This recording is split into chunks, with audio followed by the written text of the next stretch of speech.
গায়ক ও অভিনেতা তাহসান খানের বিয়ে এই মুহূর্তে টক অফ দ্য টাউন। তবে সামাজিক যোগাযোগ মাধ্যমে গুঞ্জন উঠেছে রোজা তার প্রেমিককে ধোঁকা দিয়েছেন তাহসানের জন্য, জানিয়ে বিভিন্ন গণমাধ্যমে মুখ খুলেছেন রোজার প্রাক্তন। জানিয়ে চলছে নানা আলোচনা। এদিকে তাহসানের বিয়ে নিয়ে সামাজিক যোগাযোগ মাধ্যমে নেটিজেনরা মন্তব্য করছেন তাহসান জিতেছে। তবে আলোচিত সমালোচিত লেখিকা তাসলিমা নাসরিনের মতে মিথিলা এবং রোজা দুজনেই জিতেছেন। হুট করে ছোট পর্দার জনপ্রিয় অভিনেতা ও সঙ্গীত শিল্পী তাহসান খান বিয়ের খবর প্রকাশ্যে আনেন। তবে তার দ্বিতীয় বিয়ের খবরে নতুন স্ত্রীর পুরনো প্রেমের বিষয়টি আলোচনা তৈরি করেছে। নাম প্রকাশ না করার শর্তে তিনি জানান 2016 সাল থেকে তাদের মধ্যে প্রেমের সম্পর্ক ছিল।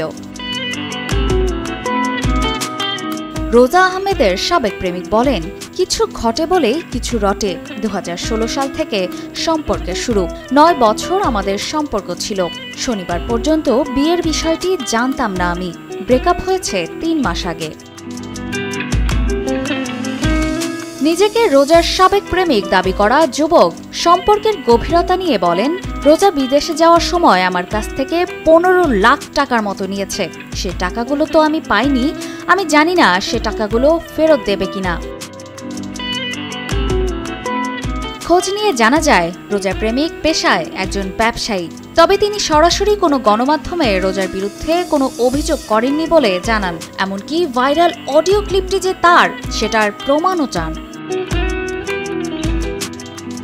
এদিকে তাহসান ও রোজার বিয়ে নিয়ে বিতর্কিত লেখক তাসলিমা নাসরিন লেখেন, ফেসবুক ছেয়ে গেছে, তাহসান জিতেছে। কেন তাহসান জিতেছে বুঝে পেলাম না। সে একটা মেয়েকে বিয়ে করেছে, এর মধ্যে জেতাজিতির কি হলো?